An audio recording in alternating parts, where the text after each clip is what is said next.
Financial markets పై పట్టు సాధించాలనుకునే వాళ్ళు Revanth conduct చేసే వెబినార్ కోసం ఈ నెంబర్ కి కాల్ చేయండి.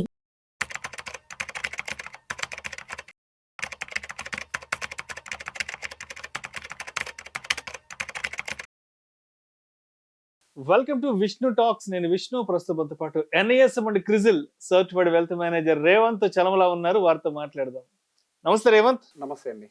రేవంత్, మనం ఒక 2 years బ్యాక్ రీట్స్ అనే కాన్సెప్ట్ గురించి మాట్లాడుకున్నాం. ఎవరు మాట్లాడినప్పుడు ఆల్మోస్ట్ ఒక 2-3 ఏళ్లకు ముందు, అంటే 2023లోనే మాట్లాడాం.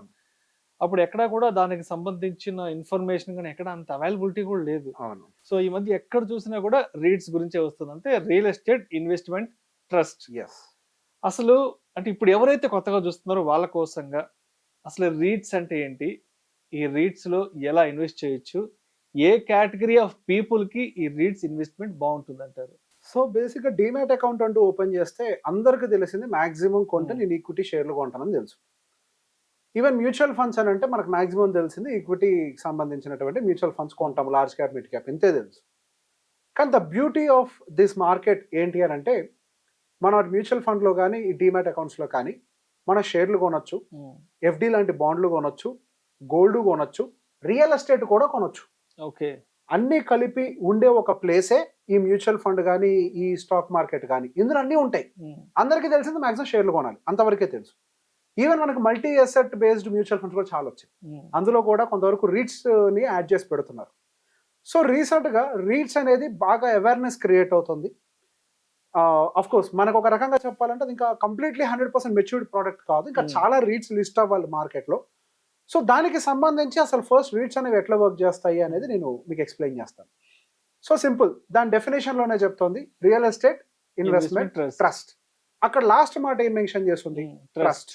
సో ఇక్కడ ఆ మాట మీకు క్లియర్గా చెప్తోంది అదొక కంపెనీ కాదు, అదొక ట్రస్ట్.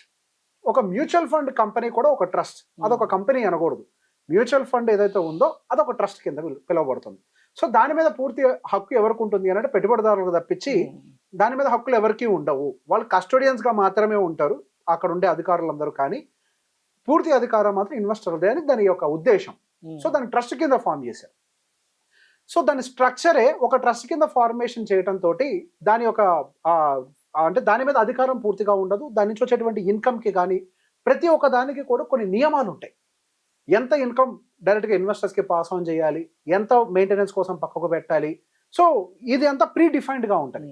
సో ఈ రీట్స్లో ఏం జరుగుతుంది అని అంటే, పూల్ ఆఫ్ ఫండ్స్ అంటే మీరు నేను మ్యూచువల్ ఫండ్స్ ఎట్లా పనిచేస్తుంటాయి, రకరకాల అందరం కలిసి ఒక ఫండ్లో పెట్టుబడి పెడితే ఒక ఫండ్ మేనేజర్ ఏం చేస్తాడు, వాడిని తీసుకొని వెళ్ళి రకరకాల స్టాక్స్ కొంటూ ఉంటారు.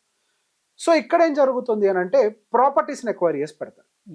సో రీట్స్ ఏం చేస్తాయంటే premium commercial properties, office spaces, malls, ఇట్లాంటివన్నీ కూడా వాళ్ళు ఒక పూల్ కింద కొన్ని పెట్టి ఉంచుతారు అనమాట.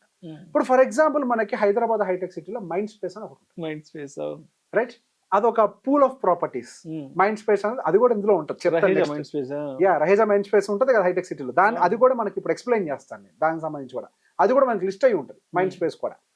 సో బేసిక్గా దాని యొక్క పని అది. సో విడివిడిగా మనం వెళ్ళి ఒక రియల్ ఎస్టేట్ అంత పెద్ద బిల్డింగ్ లో కొని రెంటల్ ఇల్లు ఇవన్నీ మనం చేయలేము.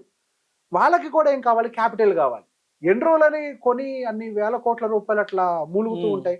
సో వాళ్ళు ఏం చేస్తారు, షేర్లు ఎట్లయితే అమ్మేస్తారో, ఇప్పుడు ఒక షేరు ఎందుకు ఐపీఓకి వస్తుంది, ఒక కంపెనీ షేర్స్ ఎందుకు అమ్మేస్తారు, వాళ్ళకి ఫండ్ కావాలి ఎక్స్పాన్షన్ కోసం. In the same way reach concept కూడా అది, వాళ్ళకి ఫండ్ కావాలి.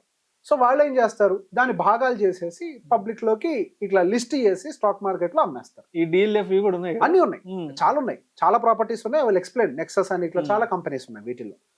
సో బేసిక్ గా అదొక పూల్ ఆఫ్ కంపెనీ అంటే pool of buildings together real estate. So అవి ఎంత రెంటల్ ఇన్కమ్ అయితే జనరేట్ అవుతుందో అందులో 90% రెంటల్ ఇన్కమ్ ని మనకు డిస్ట్రిబ్యూట్ చేయాలి. సో మనకి రెంటల్ ఇన్కమ్ కి సంబంధించి కొన్ని థియరీస్ ఉన్నాయి. ఒక ఇల్లు కొంటే దాని మీద 3% రెంటల్ ఇన్కమ్ వస్తుంది.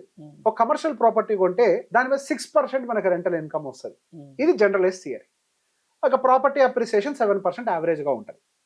సో 6+7 పుట్ టుగెదర్ మనకి అప్రాక్సిమేట్గా 6+6 12% వర్స్ సినారియో. మన ఈక్విటీలో ఎక్స్పెక్ట్ చేసే రిటర్న్ ఇదే కదా.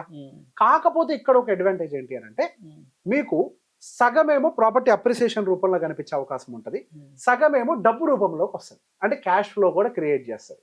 డివిడెండ్ రూపంలో పేఅవుట్ చేస్తారు కదా, so cash flow advantage. So basic ఒక 1 కోటి రూపాయలు ఉందనుకోండి, సంవత్సరానికి 6 లక్షలు, నెలకి 50 యావరేజ్గా. దాని మీద అది ఎంత వద్దన్నా కానీ ఒక 7 లక్షలు 6 లక్షలు మళ్ళీ అప్రిషియేట్ అవుతుంటుంది. 1 కోటి 6 లక్షలు 1 కోటి 7 లక్షలు దాని మంది అది పెరుగుతుంది. సో అక్కడ మనకి cash advantage plus property. So ఒక రియల్ ఎస్టేట్ కొనేటప్పుడు మనం చూసే ఒక థియరీ ఇదే కదా, మనకి భూమి ఉంటుంది, ఇన్కమ్ వస్తుంది. సో అది కంప్లీట్ గా మనకి ఇక్కడ కనిపిస్తుంటది అనమాట. సో దీంట్లో ఉన్నటువంటి కీ బిహేవియర్స్ కొన్ని మనం అర్థం చేసుకోవాలి. రెగ్యులర్ ఇన్కమ్ కోసం ఒకటి దీన్ని ఆఫ్ చేస్తూ ఉంటాం. అదే ఒక రెగ్యులర్ రియల్ ఎస్టేట్ మనం బయట కొని చేయాలి అని అంటే liquidity concerns, transactional concerns, security concerns ఇక్కడ చాలా ఉంటాయి. అదే మనకి ఈ విషయంలోకి వస్తే లిక్విడిటీ చాలా హైగా ఉంటుంది. జస్ట్ లైక్ షేర్ కదా, అక్కడ అవతల ఇప్పుడు మీరు అమ్మేసుకోవాలి అనుకుంటే అవతల బయర్ కూడా ఒకటి దొరుకుతాడు ఆన్లైన్లో, ఐ మీన్ మార్కెట్లో, మనకి స్టాక్ మార్కెట్లోనే ఆ బిఎస్సీలోనే ఎన్ఎస్ఎం దొరికేస్తాడు, ఎక్స్చేంజ్ అయిపోతుంది ఇమీడియట్గా, మొహపరిచయం కూడా అవసరం లేదు. ఆ లీగాలిటీ అదంతా కూడా మనకు ఆల్రెడీ సెబీ నిర్ణయించబడి ఉంటుంది కాబట్టి ఏం జరగాలి ఏంటి అనేది ఆన్లైన్లో ఆటోమేటిక్గా జరిగిపోతుంది, ఓనర్షిప్ ట్రాన్స్ఫర్ అంతా కూడా. సో బేసిక్గా మనకి high liquidity, high security, risk అంతా కూడా మనకి తగ్గిపోయి ఉంటుంది. అన్నిటికంటే పెద్ద అడ్వాంటేజ్ ఏంటంటే మేనేజ్మెంట్. ఒక ప్రాపర్టీ కొంటే పెద్ద సమస్య ఏంటి, దాన్ని మేనేజ్ చేయడం, మానిటర్ చేయడం, మేనేజ్ చేయడం. అది చిన్న పిల్లలకి చిన్నప్పుడు పొద్దుగూకులు డైపర్లు మార్చడం ఎంత కష్టమో, ఒక రియల్ ఎస్టేట్ ప్రాపర్టీని అది పోయింది ఇది పోయింది రెంటల్ ప్రాపర్టీలు అయితే మరీ దారుణం వాటిని మెయింటైన్ చేయడం. ఇదంతా పెద్ద హెడ్ఏక్. ఒక చిన్న బేబీని కాపాడినట్టుగా చేసుకుంటూ పోవాలి, దానికి ఆ ట్యాబ్ పోయింది, ఇది పోయింది, అది పోయింది, ఇది పోయింది. సో ఇక్కడ మనకి ఏమవుతుంది, ఎక్స్పర్ట్ మేనేజ్మెంట్ ఉంటుంది. సో అక్కడ ఒక టీం ఉంటుంది, వాళ్ళకి ఎట్లా మేనేజ్ చేయాలో తెలుసు, ఎవరికి రెంట్కి ఇవ్వాలో తెలుసు, ఎలా అడ్వాన్స్ కలెక్ట్ చేయాలో తెలుసు, ఎలా లీగాలిటీ మెయింటైన్ చేయాలో తెలుసు. సో బేసిక్గా ఒక ప్రాపర్గా వాళ్ళు దాన్ని మేనేజ్ చేస్తారు కాబట్టి మనకు ఆ మెయింటెనెన్స్ ఇష్యూస్ కూడా ఉంటాయి. సో ఈ రీట్స్ విషయంలోకి వచ్చేసరికి మనకి 3 రకాల రీట్స్ ఉన్నాయి.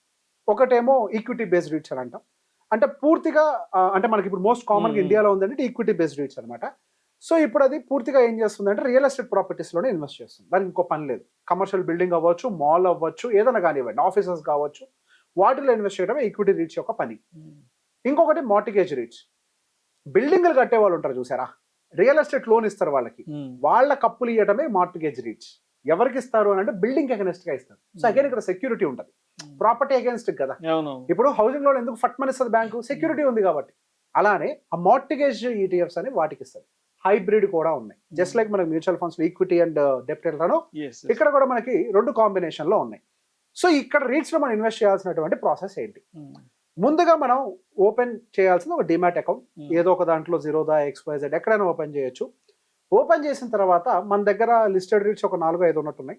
వాటికి సంబంధించినటువంటి బేసిక్ రీసెర్చ్ అయితే మనం ఖచ్చితంగా చేయాల్సిందే. ఆ ప్రాపర్టీ వాల్యుయేషన్స్ ఎట్లున్నాయి, మేనేజ్మెంట్ క్వాలిటీ ఎలా ఉంది, వాళ్ళ ఫైనాన్షియల్స్ ఎలా ఉన్నాయి, డివిడెండ్ హిస్టరీ ఏంటి, ఓకే. సో ఇవన్నీ కూడా ఆ ఈల్డ్స్ అన్ని కూడా మనం ప్రాపర్గా అనలైజ్ చేసుకొని మనం ఎందులో ఇన్వెస్ట్ చేయాలనుకుంటున్నామో ఆ ఈటీఎఫ్స్ మనం లిస్ట్ చేసుకోవాలి. లిస్ట్ డౌన్ చేసుకున్న తర్వాత మనం యూనిట్స్ రూపంలోనే రీట్స్ ని పర్చేస్ చేస్తాం. ఏదో 10,000 15,000 ఏదో బేసిక్ పర్చేస్ ప్రైస్ ఉంటుంది. దాని ప్రకారం మనం యూనిట్స్ ని కొన్న తర్వాత T+2 సెటిల్మెంట్ ఏదో ఉంది కదా 2 days లో, ఆ 2 days లో మనకి ఆ రీట్స్ అనేవి మన దాంట్లో పడిపోతాయి, యూనిట్స్ లో సెటిల్ అవుతాయి. వాటిని రెగ్యులర్ గా మానిటర్ చేసుకుంటూ వాటి పర్ఫార్మెన్స్ ని, బిల్డింగ్ క్వాలిటీస్ అంతా బాగానే ఉన్నాయా, రెంటల్ ఆక్యుపెన్సీ రేట్ ఎంత ఉంది, ఇదంతా చెక్ చేసుకుంటూ ఉంటే సరిపోతుంది. సో మన ఇండియాలో లిస్ట్ అయినటువంటి రీట్స్ వచ్చేసరికి మేజర్గా 4 ఉన్నాయి. ఎంబసీ ఆఫీస్ పార్క్స్ అని చెప్పేసి ఒకటి ఉంది, అది దాదాపుగా 6.5% వరకు కూడా మనకి ఈల్డ్ అయితే జనరేట్ చేస్తుంది, 2019లో లిస్ట్ అయింది. ఆ తర్వాత మైండ్ స్పేస్ బిజినెస్ పార్క్స్, అది కూడా 2020లో లిస్ట్ అయింది. So basic Embassy office parks ఏమో premium offices and business parks లో ఇన్వెస్ట్ చేస్తుంది. మైండ్ స్పేస్ వచ్చేసరికి కమర్షియల్ ఆఫీస్ స్పేసెస్ లో ఇన్వెస్ట్ చేస్తూ ఉంటుంది. ఆల్మోస్ట్ అది కూడా 6.5 to 7% రెంటల్ ఈల్డ్ జనరేట్ చేస్తుంది. బ్రూక్ఫీల్డ్ ఇండియా, అది కమర్షియల్ మార్కెట్స్ లో ఎక్కువగా ఇన్వెస్ట్ చేస్తూ ఉంటుంది, 6.5 వరకు కూడా అది కూడా ఈల్డ్స్ జనరేట్ చేస్తుంది. నెక్సస్ సెలెక్ట్ ట్రస్ట్, మేబీ నాకు తెలిసి ఇక్కడ మన ఫారం మాల్ ఇప్పుడు నెక్సస్ గా మారింది కదా, రియల్ ఎస్టేట్ అండ్ మాల్స్ లో ఇన్వెస్ట్ చేస్తూ ఉంటది. సో దానికి సంబంధించిన హిస్టరీ ఇంకా క్లియర్ గా లేదు, 2023లో అది లిస్ట్ అయింది. మేబీ అది కూడా 5% ఉన్నట్టుంది.